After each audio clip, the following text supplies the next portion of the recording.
मुखिया जी के भाई हैं भतीजा बैठे नक्का दिवस से सेवा के संतोष भैया ठीक बगा बड़ाई ना कि आज हो पहला मिलन सजनी के सजना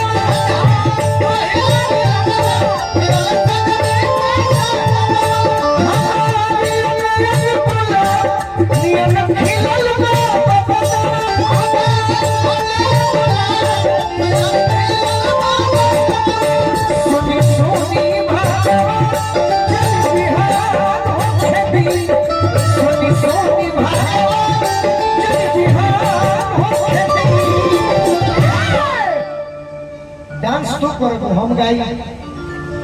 बाकी भाव जरूरी है अरे कि आज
राजा मुस्कान जी तार सुंदर डांस बा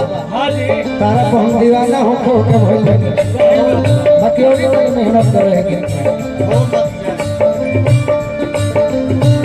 लइके को हथिया का हो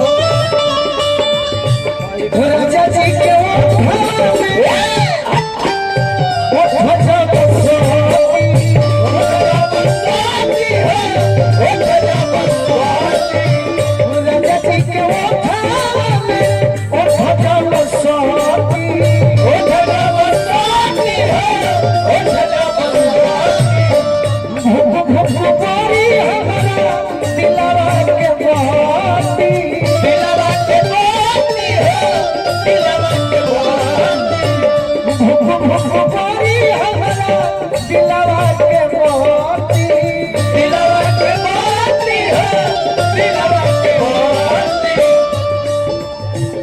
कम हो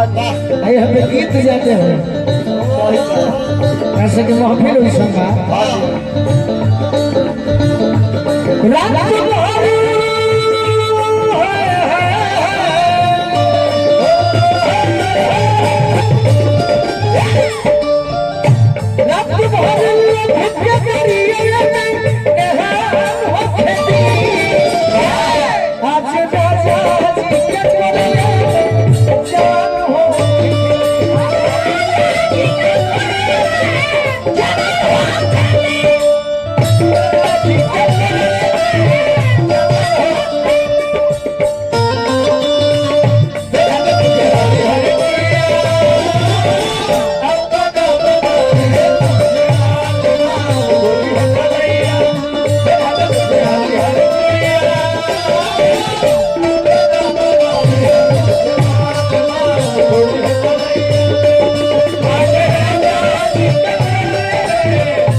मनोज मुखिया जी आशीर्वाद दे भैया के नाम गिरधारी टेंट हाउस बड़ी सुंदर पुरस्कार।